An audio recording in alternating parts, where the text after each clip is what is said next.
Bună seara, doamnelor, domnilor! Astăzi mi-am dorit foarte mult să discutăm despre sport aici la Realitatea în Oglindă. Sportul care are multe satisfacții în momentul în care ești pe podium, dar în momentul în care te retragi din sport, lucrurile nu mai sunt atât de aurite, să nu spun altfel. Discutăm despre viața de după sport, despre viața unui campion care spun eu că ne-a făcut pe toți mândri, politicienii din Gorj, reprezentanții administrațiilor locale și județene s-au lăudat cu performanțele lui Petrișor Gănănou. Petrișor Gănănou antrenează încă copiii la CSM, dar rezultatele, să zicem, financiare pentru domnia sa sunt destul de reduse. Viața unui campion după ce se termină activitatea sportivă este tot mai grea și domnul Petrișor Gănănou este unul dintre mulți sportivi care trebuie să găsească resurse de a supraviețui acestor vremuri destul de tulburi. Autoritățile locale motivează că nu au bani, sportul este slab finanțat și așa mai departe. Discutăm despre toate aceste lucruri cu domnia sa, îl am alături de mine, are enorm de multe performanțe, am încercat să mi le trec aici pe telefon, doar câteva dintre acestea, dar sunt prea multe, așa că o să-l las pe dânsul. Cert este că de 7 ori a urcat pe podium și a obținut Cupa României și a fost campion național la 6 categorii de greutate. Bună seara, domnule Gănănou, mulțumesc că ați acceptat invitația mea. Bună seara, mă bucur să fiu alături de dumneavoastră și onoare să fiu aici în acest moment.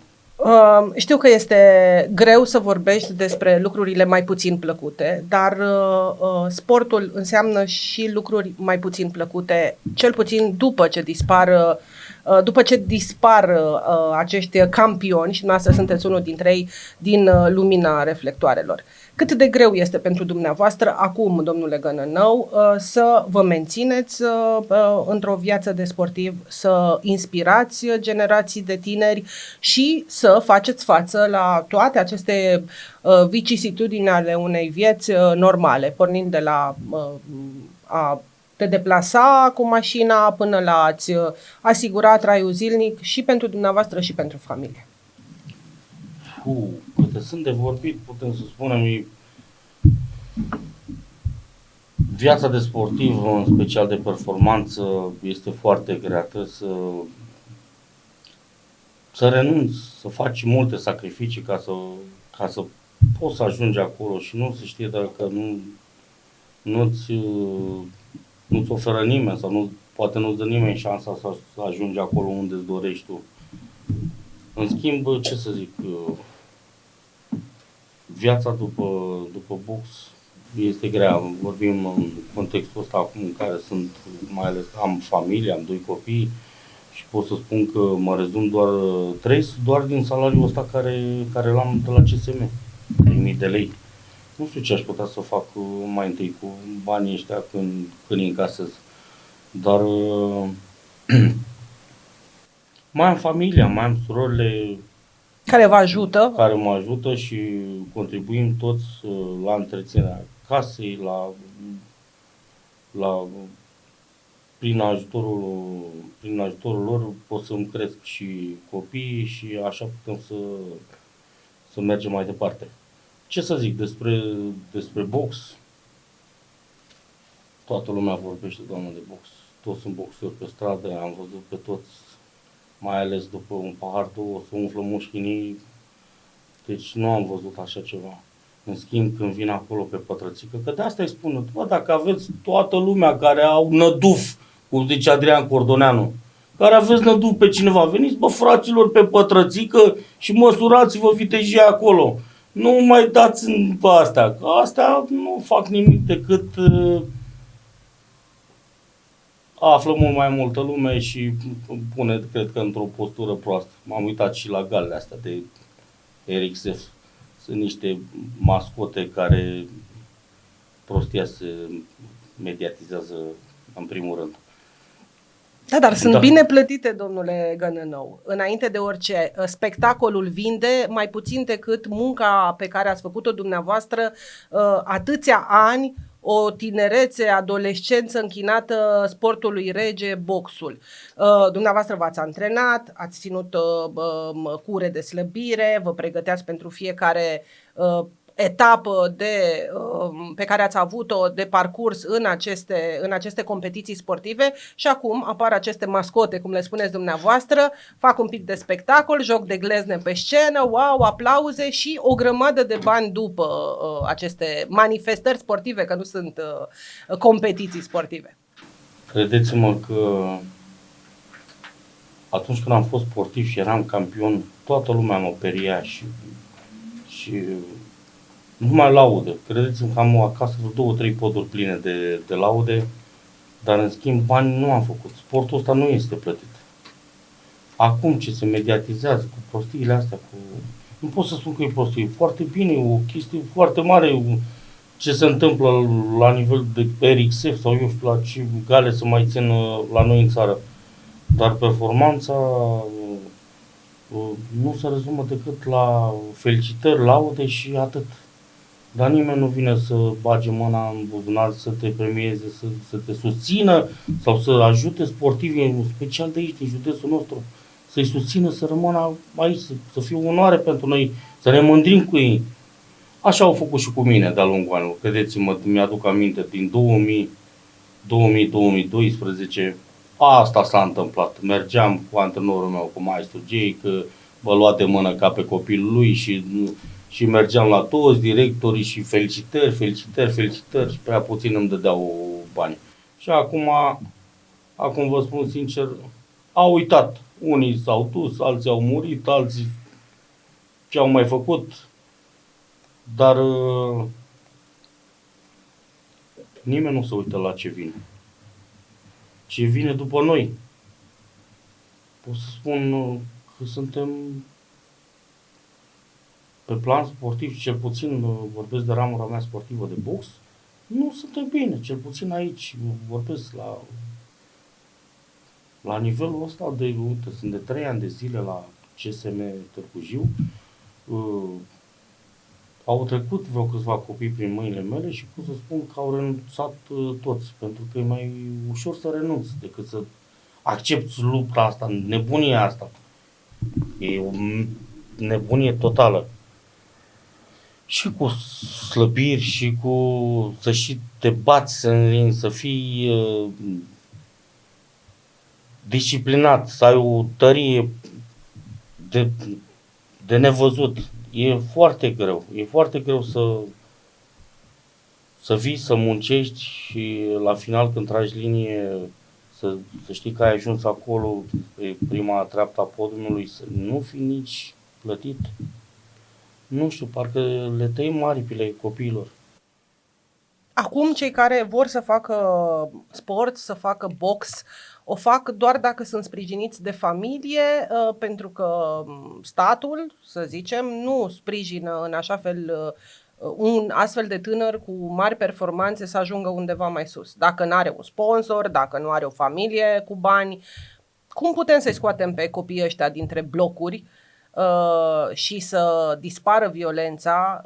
Mă uitam pe portalul de judecată, atâția tineri din județul Gorj care sunt după gratii sau care primesc condamnări pentru trafic de droguri, consum de droguri, violență, amenințare, șantaj, bătaie, toate chestiile astea ar putea fi preîntâmpinate ca acești tineri să fie duși spre un astfel de sport care menține violența în ring. Ar putea să facă și treaba asta, să facă un pas către un sport de contact, nu neapărat de performanță, dar cel puțin ar mai scoate oful ăla, nebunia aia din el. Ce pot să vă spun, la nivelul ăsta la care suntem noi, aș vrea mai multă susținere.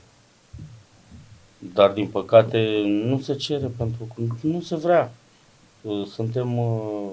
Trăim într-o lume în care nu mai investește nimeni în box. Toată lumea vrea să investească în ceva care și scoate repede, Nu că bag acum, cine bag bani în Petrișor Gănănău, dar scoatem peste 5-10 ani. Nu investește și nu stă nimeni atâta să investească după tine. Noi, în timp, la noi cu boxul nostru, în timp se vor vedea rezultatele și performanțele. Pe când nici meciurile nu ne dau așa mari satisfacții, că nu avem așa prea multe. Avem câteva gale pe an. Putem să vorbim de handbal, de basket, de fotbal și așa mai departe, care au în fiecare săptămână câte un meci. Doar la ceea ce aș vrea eu, ne-ar trebui cu totul și cu totul altceva. Ce pot să vă spun? E foarte greu. Credeți-mă că și eu sunt antrenor aici, sunt antrenor la CSM, sunt antrenor secund și la lotul național, dar vă spun sincer, mai fac și niște lecții în privat cu niște băieți, pentru că nu am ce să fac. Trebuie să-mi întrețin, să-mi ajut familia și să dăm înainte. Dar ca să trăiesc din salariul ăsta și să știți că am pus tot sprijinul pe serviciul ăsta și deocamdată din asta trăiesc. 3.000 de lei, domnule Gănănău, pentru un fost campion, îmi imaginez că aveți acasă, nu știu, cupele, toate aceste medalii, centurile care le-ați primit și să ajungi după atâția ani de sport, după atâta dedicare, după atâta strângere de mâini, că spuneați că asta ați primit, multe strângeri de mâini, să ajungi să muncești pentru un salariu care este extrem de mic. Știu, sunt foarte mulți care trăiesc pe salariul de 3.000 de lei, dar nu și-au rupt oasele în ring, nu și-au rupt nasul, nu și-au stricat sănătatea ținând cure drastice de slăbire. Sunt oameni obișnuiți care au avut o linie, să zicem, normală spre viață. Dumneavoastră ați urcat foarte sus, ca acum să trăiți din atât de puțin, mi se pare o batjocură. Chiar mi se pare o batjocură. Pentru un sportiv, pentru un campion. Se rezumă și acum la felicitări și am mai auzit vorbe de mine, nu neapărat de rău, că n-am făcut la nimeni. Eu mi-am ajutat și mi-am iubit semenii. Rău nu am făcut la nimeni cu voia mea. Dar doar la plan de discuție a fost un sportiv bun și atât. Și atât. Nu mai contează ce face în prezent. Nimic nu i-a mai interesat. Dar nu e asta problema. Problema este a mea. Trebuie să-mi văd de treaba mea în continuare. Fiecare familie are rostul ei și așa mai departe. Acum trebuie să fim motivați, să fim luptători. Asta am făcut toată viața mea, am făcut box. Poate alții au făcut altceva și s-au descurcat mai bine. Eu asta am făcut. Box. Și asta știu să... Și sigur nu regretați. Aș mai face, dacă aș mai trăi 10 vieți, tot asta aș face. Și sincer vă spun și de ce. Mai ales în zilele noastre când văd o grămadă de copii care vin pe la sală și vin aici până la bar la 1,60 m și au 80 de kilograme la 10 ani. Nu se poate așa ceva. Copiii ăia nu mai sunt copii. Să nu mai aibă o disciplină, educație. Care educație? Educația la ei care? Că nu am văzut. Vin mai proști de la școală. Vin mai proști. Exact. Educația la pământ. Sportul la fel. Nu vă vine să credeți. La noi, pe vremea mea, mai aveam proba de rezistență, proba de viteză, aruncarea cu piata, aveam fotbal, aveam volei, aveam o grămadă de competiții de astea acolo școlare. Pe când acum nu prea mai sunt de acord cu așa ceva. Chiar aș fi tare curios să văd ce fac băieții, copiii ăștia la educație fizică, la ora de educație fizică, dragi profesori. Că am văzut o grămadă de copii care nu știu să facă o flotare și o genoflexiune. Nu se poate așa ceva. Nici nu știu cum să pună jos să facă o flotare. Nu știu să alerge. Ați văzut că nu știu să alerge? Doamne, nu mai vorbim despre așa ceva, că sunt mulți care nu pot să alerge 100 de metri. Și mai să nu vă spun cum eram pe timpul meu la lotul național, alergam zilnic între 12 și 15 km, 12-15 km. Și nu aleargă 200 de metri și gata. Nu se face așa. Îți trebuie disciplină de fier, de aur, ca să poți să... Și motivație. Cred că nu au motivația necesară. Nu se mai uită, nu vor să fie pe podium, nu vor să aibă o viață de sportiv. Cred că lipsește motivația asta. Acum trăim din TikTok, toți suntem influenceri, trebuie să facem chestii nebunești. Am văzut nu de mult un băiat s-a aruncat de pe un pod ca să aibă cât mai multe vizualizări. Trebuie să faci chestii șocante ca să atragi atenția și poate să câștigi și un ban. Asta este visul tuturor tinerilor sau a 80% dintre ei. Am văzut și chestia asta. Dumnezeu să ierte, nu pot să-mi dau seama ce au un cap atunci când se arunc în apă. Chiar nu pot să-mi dau seama. În schimb, ce spuneți dumneavoastră despre motivație, motivația la noi, cea mai bună motivație a noastră, sunt banii, Doamne. Nu putem să intrăm, poți să intri în apă fără să te uzi. Astea sunt vorbele mele, cei care mă cunosc, știu destul de bine ce vreau să zic. Nu poți să intri în apă fără să te uzi. Așa e și la box. Intri în ring, vrei, nu vrei, iei pumni în cap. Dar să știi pentru ce intri acolo. Asta e motivația. Bă, știu că mă așteaptă un bănuț, știu că mă așteaptă bursa mea de meci. Știi că am meritat să iei pumni. Din contră, acolo când mai atragi câțiva oameni influenți, potenți financiar, mai vine cineva, mai bagă mâna în buzunar. Și altfel ești mai determinat să mergi la antrenamente, să tragi mai mult de tine, să demonstrezi și să arăți că tu ești campion la orice competiție unde te duci. Dar din păcate, în vremurile noastre, să luăm 200 și ceva de lei pentru o medalie. Să știți că mi-au tăiat mie aripile. Și copiii sunt mulțumiți și cu asta? Joci un meci, iei niște pumni mulți, sunt dezamăgit, te rănești și primești la final o medalie și 200 de lei și o diplomă. Sunt dezamăgit de susținerea lor. Băieții, nu vreau să-mi bat joc de visele copiilor, îi las pe fiecare în parte să-și aleagă unde vor să meargă, le dăm dezlegare, le dăm... sunt liber, nu au niciun contract cu nimeni, doar o simplă legitimare nu pot să țină băieții în loc ca să nu-și urmeze visul. Dacă ajung mâine pe mâine o treaptă, 2, 3, 5, 10 mai sus, poate este și cu siguranță este și mândria mea că l-am ajutat și am pus și eu umărul acolo cât de puțin la evoluția lui, dar în special dorința face diferența. Cine și care cum își dorește să ajungă acolo unde trebuie. Aceste competiții se plătesc la timp? Adică după ce ai coborât din ring, când ți s-a dat medalia, ți s-a dat și plicul cu bani? Sau trebuie să aștepți o lună, 2, 3, 5 până când îți primești și bonificația pentru participare, pentru premiere? Eu nu sunt mulțumit deloc și din contră sunt tot mai supărat. Am venit și cu Federația Română de Box, care sunt antrenor secund la lotul național și am făcut performanță, sunt de 3 ani de zile antrenor secund la lotul național.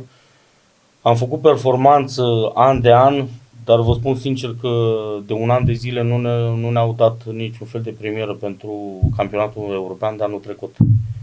Nu știu ce se întâmplă, zic că s-ar putea să nu ne mai dea banii, zic că nu e buget. La o federație? La o federație de... Hai că la mine, că poate pe mine mă scot, pe mine mă elimin așa. Dar băieții ăștia care boxează, care se urcă acolo să boxeze, cum îi motivezi pe copiii aia? Cum îi mai adui? Să zici că băi, suntem lotul național. Păi lotul național că ce? Pe mine nu mă interesează că suntem, nu că suntem acolo. Băi, reprezentăm țara. Aducem și medalii. Ar trebui să ne mândrim să fim acolo la înălțime.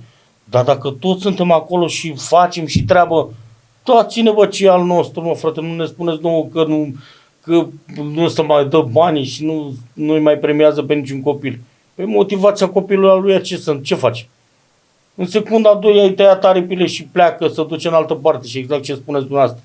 Să duc prin cercuri de-astea vicioase, dubioase și într-un final unde ajung? Ăsta e rezultatul multora. Cred că 80% din sportivii ăștia care au făcut box nu au nici școală, nu au nimic. Și nu au posibilități materiale. Nu se duc să muncească, să bagă prin niște cercuri de-astea urâte. Și unde se fac banii ușor, dar cu probleme. Am fost boxer și, Doamne, sunt bătăuș și eu dau... Și ajung apoi după gratii. Unde dai? Că toată... E pline și pușcăriile de ei. Ce să ne... De astfel de sportivi care nu și-au găsit menirea din cauza acestor probleme financiare care se găsesc în susținerea sportului. Nu, ar trebui să fie și viața după box.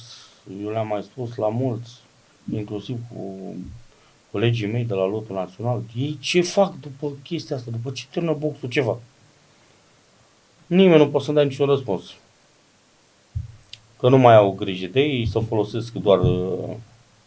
folosesc de ei doar că sunt buni. Apoi, vine altul la revedere. din spate.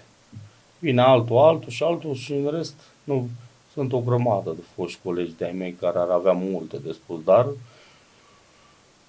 nu știu, sunt speriați, nu prea vor să vorbească, poate și rușinea aia ce rușine, despre cine să mai am rușine? Am rușine de Dumnezeu, am familia mea, am copii, trebuie să le dau să mănânce, trece luna, eu cu ce îi hrănesc? Cu ce?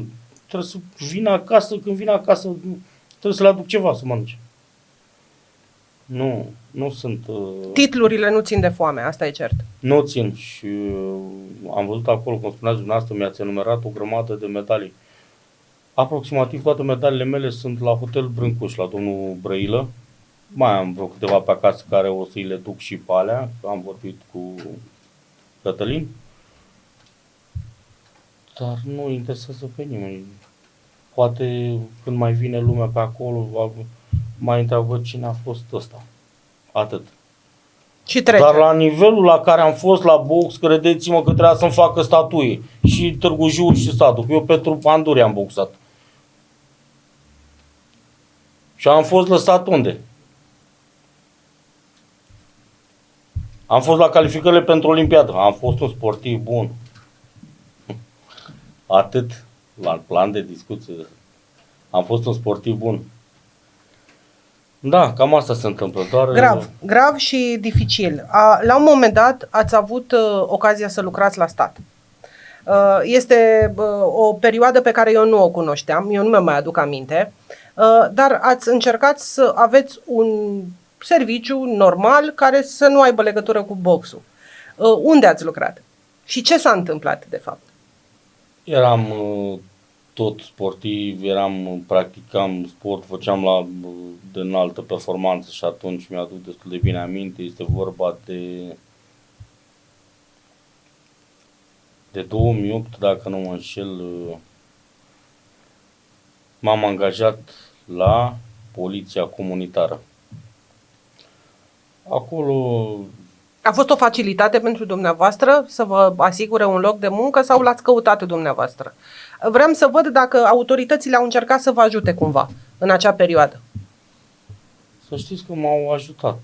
Atunci m-au ajutat foarte mult, m-au mai și mediatizat. Îmi plăcea și serviciul. Mergeam și la servici în timpul... Deci erați polițist comunitar, polițist local, cum este acum. Aveam, pe timpul ăla aveam 2 aro care mergeam și noi, ziceam că suntem și noi. Mergeam la intervenție rapidă, făceam intervenția rapidă cu fostul DPIR, actualul SIR. Adică mergeați cu polițiști adevărați. Mergeam, făceam, da, cu polițiști adevărați, dar la intervenții nu interveneam noi, că știau mai bine ei ce trebuia să facă. În schimb, s-a dus totul după 1 an și jumătate, cred nici atât, după 1 an și jumătate, când a fost pus într-un post pe la Hotel Gorj și acolo nu mai știu cum se numea terasa aia, terasa Kaiser, cred că, dacă nu mă înșel. Parcă da. Și acolo m-am dus, când am ajuns, l-am văzut pe cineva care mă sponsorizase înainte cu o lună, 2 luni de zile și m-am dus să dau mâna cu el. Este vorba de domnul Manțoc, care a murit, Dumnezeu să-l ierte, nu știu absolut nimic. Acolo când m-am dus să dau mâna cu el, o să trăiesc un președinte, salut, m-am dus pe acolo să-mi iau o cafea și în timpul ăla am văzut că a și plecat imediat. N-am știut care și cum a fost treaba. Când plecase am văzut că lăsase așa pe un scaun, lăsase o punguță pe cadouri de aia micuță așa și în punguță erau 600 de milioane vechi, 60.000 de lei. Și mai eram cu vreo 2-3 colegi care nu o să le spun numele și dacă știu și dacă nu știu, nu. Dar atunci vă dați seama că ne-a trecut și nouă o grămadă de tâmpenii prin cap. Hai să luăm, hai să împărțim, hai să facem. La un moment dat s-au luat punguța aia, i-am dat-o la președinte înapoi, n-am știut nimic care și cum a fost treaba. Din vorbă în vorbă s-a auzit ce s-a întâmplat și după câteva zile mi s-a spus să-mi dau demisia, că să fac niște restructurări. Și chiar am întrebat atunci, mi-aduc aminte destul de bine, am întrebat pe domnul director adjunct. Am zis, de ce tocmai eu, care am făcut și reclamă, și reclamă la poliția comunitară și mai mersesem pe la București, cu poliția, pe la Barat, pe la mai multe competiții. Și am zis, ce tocmai eu? Nu înțelege greșit, că nu ești tu, dar sunt mai multe restructurări. Atunci pe vremea aia erau 500-600 de angajați care s-a restructurat nici nu știu, cred că jumătate i-a dat afară. Cam asta a fost toată nebunia. Pot să spun că am semnat contractul și nu mi-a dat nimeni niciun răspuns. Nu am făcut absolut nimic rău în chestia asta, doar știu că le-am dat banii înapoi. Ce credeți că dacă iau 600 de milioane, dacă îi luam pe aia, mă îmbogățam sau să schimba ceva cu mine? Au avut alții miliarde, doamnă, care îi văd acum că nu mai au. Dar caracterul omului e mai important ca orice pe planeta asta. Nu știam că dumneavoastră ați fost cel care ați găsit punguța cu banii a domnului Manțog, care a făcut atâta vâlvă în presă în acea perioadă. Ați făcut greșeala să o dați înapoi. Dacă nu o dădeați înapoi, ce se întâmpla? Până la urmă, dumneavoastră ați făcut un gest corect, normal și ați dat-o înapoi. Doar că s-a auzit de întâmplare și probabil aici a deranjat, ce să mai spunem, că în acea perioadă PDL era la mare putere atunci. Practic ați descoperit un lucru care nu trebuia să fie făcut public la acel moment. Nu se știe pentru cine erau banii, ce s-a întâmplat. Dar dumneavoastră ar fi trebuit să fiți premiat pentru ce ați făcut. În niciun caz dat afară. Asta mă așteptam și eu. Am zis, băi, am găsit treaba asta, cred că e un gest frumos, bun. Nu cred că făcea nimeni gestul ăsta. Multă lume mi-au zis, de ce n-ai luat banii, de ce n-ai fugit, de ce n-ai plecat, de ce...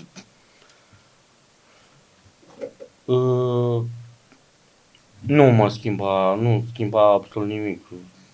Nu schimba viața cu 600 de milioane și... Credeți-mă, chiar am crezut că o să fiu chemat, să fiu premiat de oamenii ăștia care n-aveam de unde să știu și nici acum nu știu politică și nici nu vreau să aud de așa ceva. Știu că erau un PST, PDL-ul, erau un rivalitățile. Mari, grave de tot. Așa, erau niște oameni puternici atunci. Mai ales domnul Manțoc, care conducea PDL-ul la acel moment. Mă așteptam să mă premiez, doamnă, dar din păcate când am ajuns acolo am zis, băi, și atunci când m-am dus acolo la sediu, am zis, bă, cred că îmi dă și mie ceva, eu știu, mă premiază și pe mine, îmi dă și mie 100, 200, 300 de lei pe acolo. Mi s-a pus contractul să-mi semnez demisia. Cam asta a fost. Au fost niște bani nu tocmai albi, știți cum se zice. Probabil au fost niște bani negri care nu erau declarați, care trebuiau să ajungă undeva și practic dumneavoastră prin acest gest corect ați stricat niște ape. Ați gândit la asta? Dumneavoastră care urmăriți și știți altă variantă a dumneavoastră sau a foștilor colegii mei, reveniți cu virgulă comentarii sau veniți cu alte argumente dacă aveți altă soluție. Poate nu a fost așa. Poate aveți și voi părerile voastre. Chiar vreau să văd și eu dacă a fost altceva, dar știu că a fost acolo. Știu că toate astea mi s-a întâmplat pe pielea mea. Da, am avut... Ăsta nu pot să spun, nici nu știu cum să-l numesc. A fost un ghinion. Eu cred că a fost chiar un ghinion. Chiar dacă ați făcut un lucru m-am bun. trezit pe acolo care nu cred că trebuia să fiu eu. Nu pot să-mi dau seama. Dar în orice caz, nu îmi pare rău de nimic în viața mea ce mi s-a întâmplat niciodată. Cu siguranță. Știți cum se zice, orice șut în fund e un pas înainte. A continuat viața lui Petrișor Gănănău și după această întâmplare, v-ați continuat activitatea sportivă, ați urcat pe podium și v-ați văzut în continuare de ale dumneavoastră. Suntem acum în 2025 cu o viață de sportiv în urmă, încercând să ghidați alți tineri spre box, cu dificultăți foarte mari, îmi spuneați dumneavoastră. Vreau să vă întreb ce se întâmplă cu băieții ăștia de bani gata, sunt și interlopi în orașul acesta, care își doresc să aibă rezultate, nu neapărat pe podium. Vorbim de un sport în care doar ne arătăm mușchii. Aveți o contribuție acolo? Sunt băieți care vor să fie antrenați în privat doar ca să, nu știu, să se laude cu performanțele lor în interior, fără să urce pe podium? Să zic că avem mușchi, suntem antrenați de Gănănău. Da, eu sunt un băiat destul de modest, multă lume mă știe și nu pot să spun chestia asta. Cei care vor să vină să facă antrenamente cu mine în privat, sunt deschis. Sunt foarte deschis și pot să fac cu oricine. Asta este doar în privat. Ce se întâmplă la sala din cea meu de pe lotului, asta facem fac antrenamente special pentru CSM și cu băieții care sunt legitimați acolo. În schimb, e munca mea, nu mi-o poate lua nimeni. De 20 de ani am făcut box, performanța și nebuniile mele sunt ale mele, nu pot să mi le ia absolut nimeni. Știu ce zic și știu ce am făcut. Cât despre chestiile astea ce mi le spuneți dumneavoastră cu interlopi și mă cam depășesc, dar interlopi? Avem așa ceva? Asta scrie nu doar presa, toată lumea vorbește. Interlopi, grupuri mafiote. Astăzi a fost o percheziție la nivelul municipiului Târgu Jiu și în județul Gorj. Sunt aproape zilnic. Sunt niște băieți din ăștia care învârt niște bani și fac niște lucruri negative. Doamnă, credeți-mă că nu știu ce înseamnă cuvântul interlop. Și nu știu, eu văd altfel treaba. Sunt foarte mulți oameni necășiți. Sunt foarte mulți oameni care nu au ce mânca. Ce înseamnă cuvântul ăsta? Cei care sunt, treaba lor, bravo lor, dar credeți-mă că așa cum sunt eu mai ajut, mai am câteva persoane care le mai ajut, așa din puținul meu le mai dau și lor. Nu, în vocabularul meu nu există cuvântul ăsta și nu o să existe niciodată, pe mine nu mă interesează. Sunt acolo lângă oameni să-i ajut, dacă pot să-i ajut cu ceva, sunt lângă ei în orice moment. Cât ține despre sportul ăsta pe care l-am practicat eu și vor să le dau câteva lecții sau să facă cu mine în privat nebuniile astea, cu mare drag. Dar ca să mă pun în postura lor sau să mă bage pe mine în problemele lor sau în treburile astea, avem fiecare problemele noastre și ne vedem, cred că e mai bine așa. Cât de greu este să stai departe, domnule Gănănău, de astfel de această lume care e una paralelă, cu astfel de probleme, cu băieți care caută soluții să găsească bani și așa mai departe. Cred că puteați intra, puteați face ușor pasul spre acea lume gri. Pe majoritatea nu pot să zic absolut nimic, doar că nu... Sunt fake, toți, majoritatea sunt niște fake-uri. Toți se duc, nu neapărat aici, dar la București, așa până și mașini închiriate și hainele de pe ei sunt închiriate. Ce interlop? Deci nu sunt interlopi. Ce pot să spun? Sunt mulți care și au și făcut bani, dar sunt mult mai mulți care nu să dau ce nu o să fie niciodată. Știți de ce v-am întrebat acest lucru? Cunosc un polițist care îmi spunea vis-a-vis de problemele din poliție, că și acolo sunt foarte multe, că suntem niște norocoși, că nu avem un clan din ăsta duduienilor, sportivilor, cum sunt prin București și prin alte județe ale țării, pentru că poliția noastră ar fi depășită de niște băieți așa antrenați și bine pregătiți. Așa că, pe de o parte, e bine că nu avem și că la noi interlopii sunt mai de carton, așa, nu sunt chiar cum sunt ăia, adevărați. Pentru că îi ajută pe polițiștii noștri, pe băieții noștri din poliție, din jandarmerie, din structurile acestea care trebuie să facă ordine în județul Gorj. Chiar nu vreau să supăr la chestia asta și cu cuvântul ăsta, cu interlop, nu vreau să deranjez, nu vreau să supăr pe nimeni, dar mă depășește și sincer vreau să o las așa. Să știți că nu sunt toți interlopi. Mai mari interlopi nu o să arată niciodată, nu se înjură și apar pe TikTok și în schimb cred că mulți fac toate chestiile astea din cauza au și poate niște conturi pe TikTok și poate mai încasează niște bănuți de pe acolo.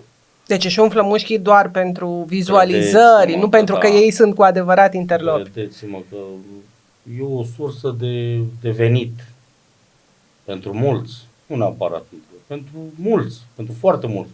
Pe mine m-a cam depășit internetul și vă spun că am rămas cam în urmă cu... Da, tinerii, cei care vin după noi știu mai multe vis-a-vis de rețelele de socializare. Clar le știu pe toate. Ați activat ca și sportiv și vreau să ne întoarcem puțin în acea perioadă, dacă a rămas vreo competiție pe care v-ați fi dorit, la care ați fi dorit să mergeți, să participați. Pentru că s-a terminat viața de sportiv. Ați luat atâtea cupe, atâtea medalii, a venit vârsta din urmă, greutatea, ați depășit categorie după categorie în ceea ce privește greutatea noastră de sportiv, dar totuși a rămas o competiție pe care v-ați fi dorit la care v-ați fi dorit să mergeți. Da, au fost mai multe și pot să spun că am participat, nu neapărat participat, am și luat medalii. Că am fost tare, am fost bun, am munciți băi fraților să ajungeți acolo unde vreți. Nu mai visați la un meci sau să luați medalie de pe scaun așa cum stau eu acum. Munciți, trageți pentru visul vostru. Singura competiție care trebuie să tragă băieții este Olimpiada. Aici așa se numește. Eu n-am ajuns la Olimpiadă. N-am ajuns, că n-am fost bun. M-a bătut un grec la el acasă exact în ultimele 2 reprize pentru calificare. Acolo am pierdut și vreo câteva zeci de mii de euro și un contract de 1000-2000 de euro pe lună. Am pierdut foarte mulți bani atunci, în 2008, la calificările alea din Atena, pentru calificarea pentru Beijing 2008. Și dacă depășați acel meci, vă duceați la Olimpiada din anul respectiv. Da, atunci chiar cine a fost cu mine acolo știe mai bine despre ce e vorba. Nu nu s-a putut face nimic și mi-aduc aminte că Ați avut un meci greu, era un rival foarte dificil sau veneați din urmă cu multe meciuri? meci dificil. Ce meci dificil? Boxam cu un tătăiță de la un grec de la de acasă de-a lor, nici nu știu dacă e meciul, dacă se mai găsește pe undeva. Un grec, primele 2 reprize l-am condus și a treia și a patra repriză nu s-a mai întâmplat nimic, că să te duci să punctajul peste cap. Deja mă conducea, prima repriză l-am condus cu 1-0, a doua repriză l-am condus cu 2-1 și a treia repriză era 7-2 pentru ăla. Și am zis, bă, unde eram? Și n-ați realizat de unde obținuse el punctele respective? Nici nu știu, că nu, chiar sunt multe măgări. Deci și în sport există multă nedreptate și mai ales aici. Deci punctajul a trecut, a fost calculat din Sunt pix. multe, credeți-mă, sunt foarte multe, inclusiv acum. Inclusiv acum, în timpurile noastre. Am văzut niște sportivi la treabă și să dai cezarului ce al cezarului. Băi frate, să vede din stratosferă, nu că din aer, să vede din stratosferă cine câștigă un meci și îl dai pe celălalt câștigător. Nu se poate așa ceva. Nu avem cum nu o să ajungem niciodată la nicio olimpiadă, că tot visează la 2028, Los Angeles. Păi nu ne ducem nici până la Petroșeni. Pentru că ne furăm singuri căciula. Doamne, fără muncă, fără cantonamente, fără sacrificii, nu o să ajungem niciodată la nimic. În calitate de antrenor secund la lotul național, credeți-mă că nu ai cum să faci performanță atâta timp cât noi ținem sportivii în cantonament 10-12 zile și le dai libere acasă o săptămână. Deci ne bate joc. Înainte de meci. Ne bate joc de noi. Adică în 12 zile, ce să-l învăț pe băiatul ăla? Și după aia îi dai liber o săptămână acasă. Ne bate joc. Noi să spună și foștii mei colegi, stăteam câte 4 luni în cantonament, nu plecam. Plângeam după mama și după tata și după și se casă. făceau antrenamentele... Zi de zi, doamnă, și dimineața la 6:30 trezirea. Armată. Asta era. Dimineața la 6:30 trezirea. O jumătate de oră trebuia să fim pe platou acolo, ca la armată. Aveam de la 7 la 8, aveam alergare, o oră. La 8:30 mergeam la masă, la micul dejun, la 10:30 aveam antrenamentul de prânz. 2 ore jumate. Iar alergări, nebunii 13-15 km. La 1 aveam masa, o dignă obligatorie, la 5:30 aveam al 3-lea antrenament. Păi care mai face în ziua de astăzi așa ceva? Doamne, vă spun că sunt și mulți habarniști, au apărut în țara noastră o grămadă de habarniști, de antrenori habarniști care nu știu să stea în bocancilor, nu știu să stea și vin să predea box la alții, că ajungem acolo, undeva acolo. Unde? Că m-am bătut pe plasadul de 2 ori și unde? Ce vrei să câștigi? Cum ar fi sportul ideal pentru dumneavoastră? Un box ideal în care să primeze performanța, în care să nu mai existe astfel de nulități care ajung să antreneze, în care să nu se mai fure puncte. Doamnă, s-au poate făcut să multe se facă? bisericuțe. Lumea, eu sunt mai realist așa și le cam spun. S-au făcut niște bisericuțe peste tot, în toată țara, lotul, nu știu care, de tineret și de seniori l-a luat Brăila, acum mai vrea să mai ia și Bacău, nu știu ce lot, mai are și Călărașul, adică cu mine cu tot, mai avem iar lotul de juniori, dar încercăm să ce? Nu știu, să ne pișăm contra vântului. Scuzați-mi expresia, credeți-mă că asta este. Și ce ar trebui făcut? Ar trebui luați cei mai buni sportivi din țară, campionii care consideră ei că băieții ăștia pot să facă o performanță la nivel maxim. contracte pe fiecare lună care ar trebui să-i plătească, să le dea indemnizație, să le dea vitaminizare, echipamente sportive și așa mai departe, ca să pot să facă treabă și să fie și ei motivați să vină la antrenament, să știi și, am în cap, la ora cu tare trebuie să fiu la antrenament, la ora cu tare trebuie să fiu la antrenament. Dacă nu, ni se taie salarii. Deci motivația, în primul rând, Clar. să existe bani prevăzuți special Da, pentru box. eu nu am niciun băiat de chestia asta și mai am și băieți care se duc la muncă și seara vin și la antrenament. Ce condiții de obosiți.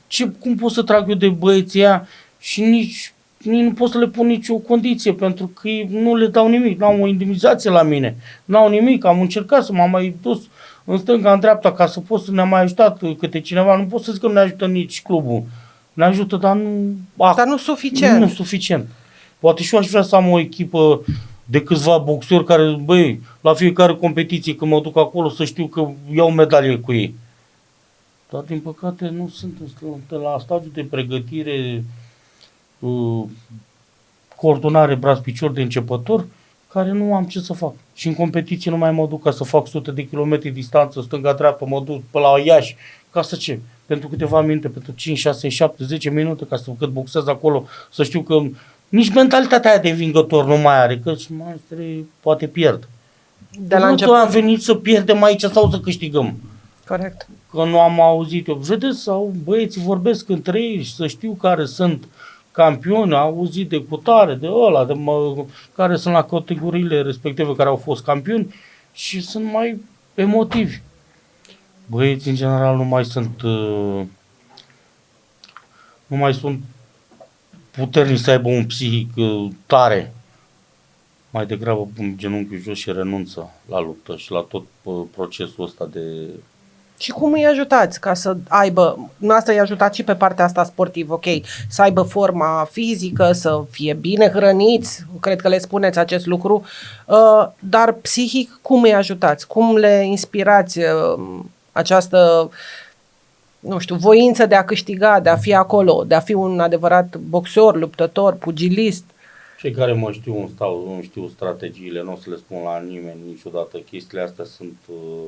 De bucătărie internă. Sunt ale mele și nu o să le spun niciodată.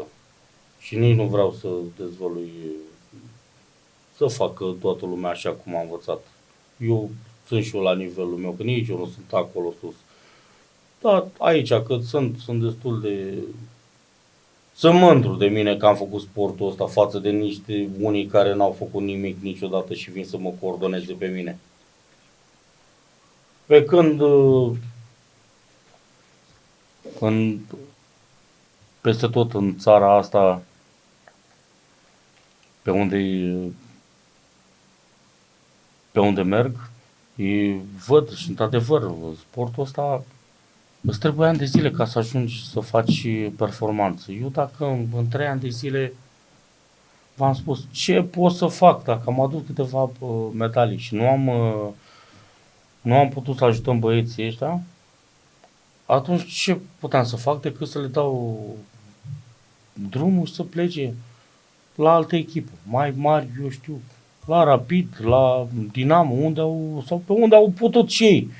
Dar ca să-i țin lângă mine, nu. Și vedeți, odată cu plecarea lor a trebuit să o iau iar de la zero. Și iar pune în gardă, și iar învață să dea stânga-dreapta, și iar... ABC-ul, din nou și din nou. Și credeți-mă că de 3 ani încoace asta fac. Și ca să văd unul că e determinat și are dorința aia nebună să facă, nu am văzut. Deci nu mai există pepiniera atât de bună de sportivi. Colegul meu insistă să vă întreb de lupta cu campionul mondial Vladimir Klitschko. Eu sunt mai puțin cunoscătoare în ceea ce privește aceste competiții, dar vrea neapărat să ne spuneți cum a fost acea luptă în ring. Nu am fost nu. Deci am boxat la foarte multe turnee internaționale și de mare anvergură. Pot să spun că am boxat la Cupa Mondială în Rusia, în Moscova, nici nu mai știu, în 2004-2005. Am întâlnit acolo echipa Cubei, unde să bați Cuba, ne-a bătut aia, ne-au rupt pe toți. Da, da, au un stil al lor de joc. În- Nu știu, boxul cubanez cred că e special. Da, am mai boxat în Cuba, iar la campionatul mondial unde am reușit să aduc și medalie. Am boxat la gala fraților Clișcu în Ucraina, în Kiev, Despre asta este vorba.